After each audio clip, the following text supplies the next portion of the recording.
Muy, pero muy buenas tardes, mis queridos oyentes y personas que están viendo. Un abrazo desde la lejanía de parte del hermano Salvador. Este es el programa Buenas Noticias. Y somos de aquí, de Villa Gobernador Galvez, una de las mejores ciudades, bendecida por Dios en este tiempo. No importa cómo la llamen, no importa cómo se vea la situación, siempre tenemos que decir que es un lugar bendecido por Dios. Y es lo que se ve en este tiempo. Las personas llegan a los pies del Señor. Muchas veces contaba los otros días Noemí, que por ahí uno ni le pregunta cómo se llama, apenas si lo conoce o apenas si lo ve y ya le cuenta que tiene problemas. Pero esos problemas tenemos que entregarlo todo en las manos del Señor. Y hoy tenemos el placer de que nos ha visitado Santiago Videla y él va a dar una palabra para que usted pueda recibirla. Esté atento a lo que Dios tiene para ustedes. Dios ha bendecido mucho la vida de Santiago y por lo tanto quiere bendecir su vida. Esté atento a la palabra de Dios y Dios va a hacer lo que usted quiere que Dios haga. Dios le bendiga.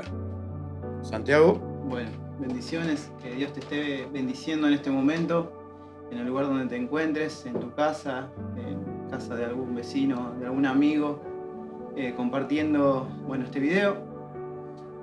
Hoy estuve mucho meditando, me acordaba de una canción, la cual voy a cantar un pedacito para que podamos hacer introducción a lo que hoy me quiero referir con respecto a la mirada de Jesús. Hay una alabanza que tiene varios años ya, la cual dice: tus ojos revelan que yo nada puedo esconder. Qué tremendo eso cuando nosotros podemos entender de que no hay nada que podamos esconderle a Dios, pero que al mismo tiempo podamos entender que dependemos de su mirada para poder ser guiados. Así que dice esta canción: tus ojos revelan que yo nada puedo esconder, que no soy nada sin ti. Confío, Señor, todo lo sabes de mí. Cuando miras el corazón, todo lo puedes ver muy dentro de mí. Lleva mi vida a una sola verdad. Cuando me miras, nada puedo ocultar. Sé que es tu fidelidad que lleva mi vida más allá de lo que puedo imaginar.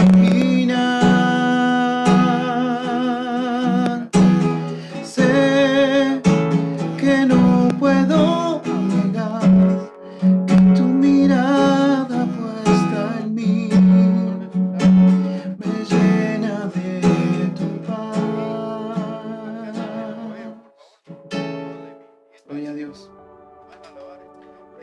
Hoy pensaba, ¿no es cierto?, en algunas situaciones en las cuales el individuo, el hombre, se siente arrinconado, se siente limitado al prejuicio. Pensaba mucho en eso y venían a mí algunas citas bíblicas en las cuales, por ejemplo, escuché una vez una versión, no estoy seguro bien de cuál, una versión actual, donde Dios se refería a Judas, quien lo entregó. En el momento de llegar delante de él le dijo: amigo, ¿a qué vienes? Yo me quedé pensando en esa frase y me imagino el haber mirado a Jesús después de haber escuchado eso. Por otro lado, me puedo imaginar a Juan mirándolo, buscando la mirada de Jesús en el momento de la crucifixión. Quizás sin poder hacer nada, porque obviamente era el propósito del Padre, de que Jesús pueda llegar allí para que todos hoy por su gracia podamos disfrutar de la salvación. Y algo que me impactó muchísimo también fue el qué habrá sido del momento en el que Pedro tuvo que recibir la mirada de aquel Jesús al haberlo escuchado negarlo 3 veces. Esa mirada quizá que uno la pudo haber visto como una mirada acusadora, como una mirada de alguien como diciendo, viste, te lo dije. Calculo que en algún momento te pudo haber pasado, donde pudo haber alguna persona que te juzgó, donde pudo haber alguien que te miró siempre reconociendo lo malo, ¿no es cierto? Y nunca viendo de que si nos equivocamos es porque está dentro de nuestra naturaleza. Porque nuestra naturaleza es una naturaleza corrupta, una naturaleza de mal. Sin embargo, Jesús vino para sacar todo eso de nosotros. Ahora depende de nosotros de que miremos el buen sentido de esta mirada.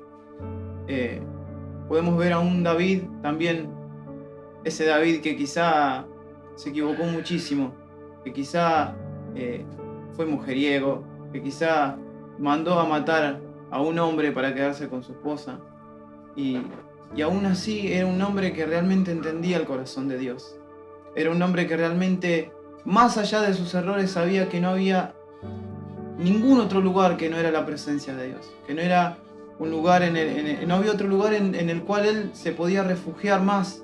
Un lugar donde él podía encontrar libertad, donde él podía encontrar un momento de paz, que si no era en la presencia de Dios.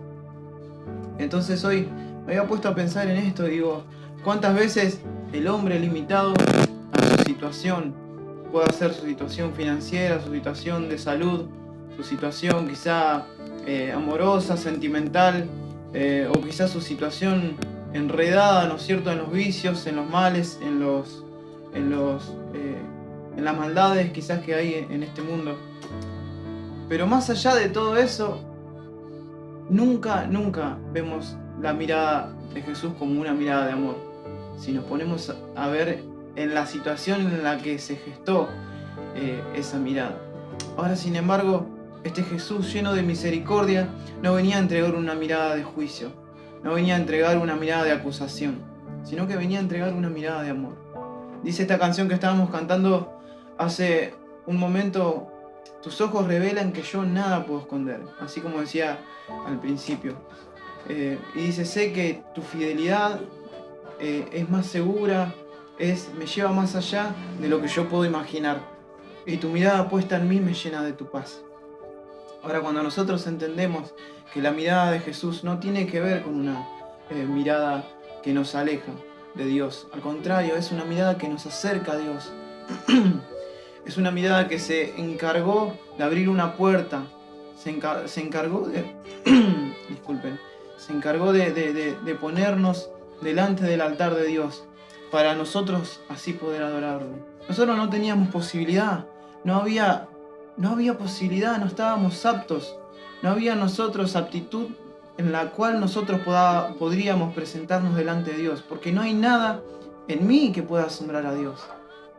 No hay nada en mí que pueda satisfacer a Dios. No hay nada en mí que yo pueda ofrecerle que Él quiera, porque Él ya lo tiene todo, Él ya es dueño de todo. Ahora, sin embargo, en nosotros estaba la naturaleza de maldad que nos alejaba de la presencia de Dios. Sin embargo, hubo un Jesús que nos miró. Y acá es donde quiero y donde vamos a empezar a notar la diferencia entre la mirada a cómo nosotros con nuestra naturaleza la vemos, a la mirada que Él proyectó. Porque esto tiene que ver con una mirada de amor. Te voy a contar una pequeña anécdota que escuchaba en estos días. Había un pequeño muchacho, el cual estaba, ¿no es cierto?, avanzando, cumpliendo con el rol de alumno, regular en la escuela. Era una escuela obviamente privada, una escuela la cual buscaba requisitos de personas que realmente puedan desarrollar un intelecto avanzado.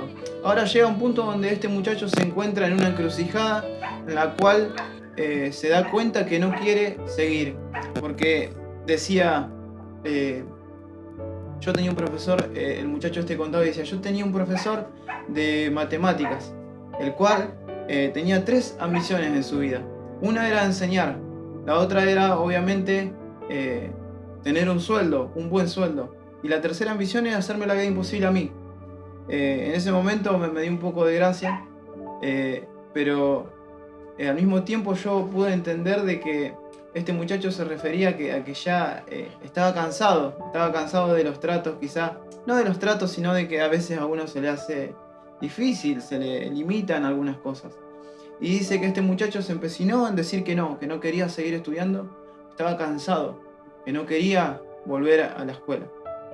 Le dieron algunos días, le dieron la posibilidad de poder rendir las materias, en las cuales él obviamente se negó de forma rotunda, y le mandaron a decir a sus padres que era obviamente no podían seguir recibiéndolo en la escuela. Ahora era necesario, dice este muchacho. Entonces dice, dice que mi madre empezó a llorar y empezó a cuestionarme, empezó a decirme, pero ¿cómo puede ser? Te pagamos lo mejor, te mandamos a la mejor escuela, te mandamos al mejor lugar para que vos seas una persona excelente, una persona de bien, una persona de renombre.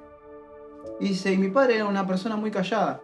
Dice, la única vez que habló, y así me contaron, dice, la única vez que habló fue cuando dijo, sí, acepto delante del altar, dice, a mi madre. Dice, después no volvimos a escucharlo nunca más.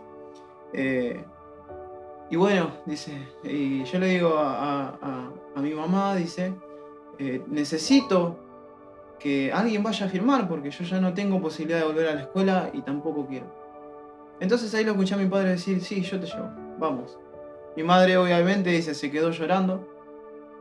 Dice, fuimos a la escuela, mi padre no dijo una sola palabra, dice, en todo el camino. Llegamos a la escuela, él se encargó de firmar el papeleo. Dice, nos subimos al auto y camino a casa, yo cabizbajo, cuenta él, esperaba que él me dijera algo. Ahora, sin embargo, dice que tampoco el padre habló. Solía de vez en cuando silbar mientras manejaba. Ahora ese día dice que ni siquiera silbó. Cuando llegamos a casa, cuenta este muchacho, dice, después de tanto tiempo de que mi madre lloró, dice, ya no tenía lágrimas para seguir llorando, dice, tuvimos que ir a la casa de los vecinos a pedir lágrimas, dice, porque mi madre ya no tenía más. Cuenta de esta manera, y dice, y veo que mi padre se da vuelta y me dice, ¿querés un sándwich? Y yo, dice este muchacho así, cabizbajo, dije, bueno, quiero uno. El padre dice que mientras este muchacho se sentó delante del padre, el padre agarró y le preparaba. Le preparaba el sándwich, le ponía, sabía que era lo que le gustaba, obviamente, era el hijo. Lo conocía desde nacimiento, conocía sus debilidades más profundas quizá. Conocía también sus ventajas, conocía cuál era, en qué era bueno y en qué no era bueno. Pero este era un momento especial porque, o sea, el muchacho se había equivocado y quizá había tomado una decisión la cual no era la que el padre esperaba.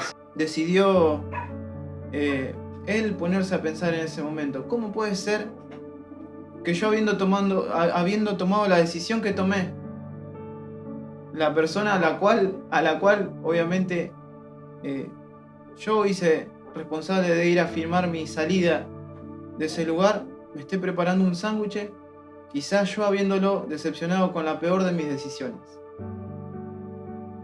Entonces este muchacho se acordó, ¿no es cierto?, de aquella mirada acusadora, supuestamente según Pedro, aquella mirada que lo vio al momento de haber negado 3 veces. Ya conocemos la historia, no hace falta que la cuente demasiado.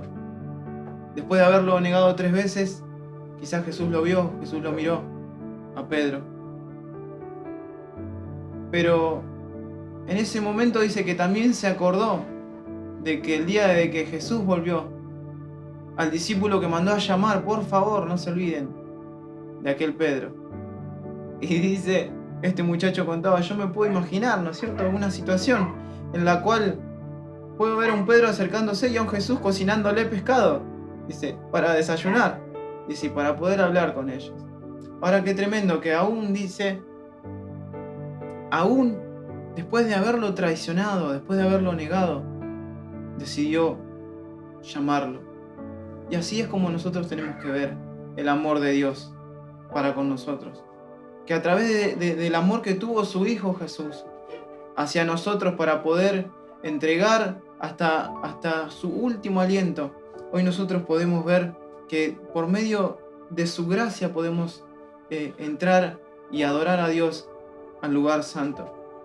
Y de esta manera quiero ir cerrando y poder dejarte esto, que puedas entender de que más allá de que nuestra mirada de prejuicio, de que nuestra naturaleza nos acuse, hay una mirada de Jesús que no tiene nada que ver con nuestra naturaleza humana, sino que tiene que ver con la naturaleza de Dios.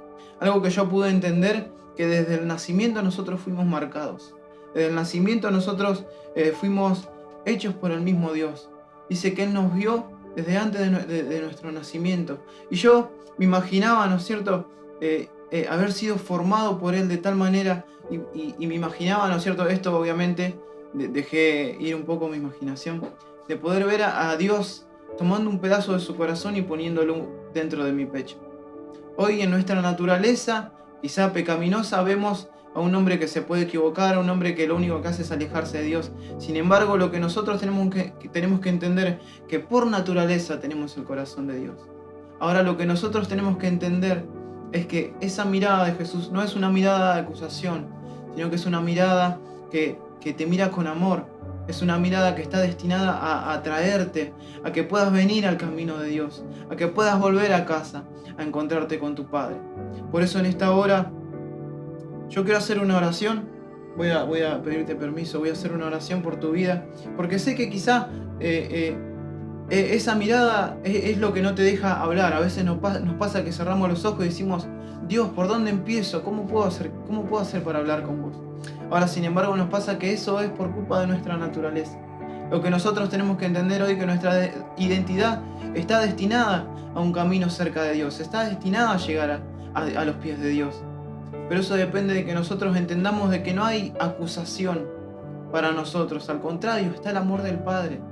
Ese amor de que a pesar de tus actitudes, de que a pesar de tus debilidades, de que a pesar de que tus limitaciones, Él está ahí para tratarte con amor, para darte lo mejor, para hacerte una nueva criatura, para darte una nueva oportunidad. Ahora yo quiero que en el lugar donde vos te encuentres, sea en tu casa, sea en el colectivo, sea yendo a visitar a un pariente, en la casa de un vecino, que vos puedas, quizás estás viendo en este minuto, que puedas repetir esta oración conmigo, sea de día, sea de mañana, sea de tarde, sea de noche. No dejes pasar más tiempo. Señor, en esta hora yo presento mi vida delante de vos, reconociendo que en algún momento mi naturaleza humana hizo que yo me equivoque. Pero hoy pongo mi corazón delante de vos, porque sé que vos lo podés restaurar. Quiero que anotes mi nombre nuevamente en el libro de la vida. Quiero ser tu hijo para siempre. Quiero conocer tu libertad. Y quiero que de hoy en más me aceptes como hijo y que yo pueda reconocer que vos sos mi Padre.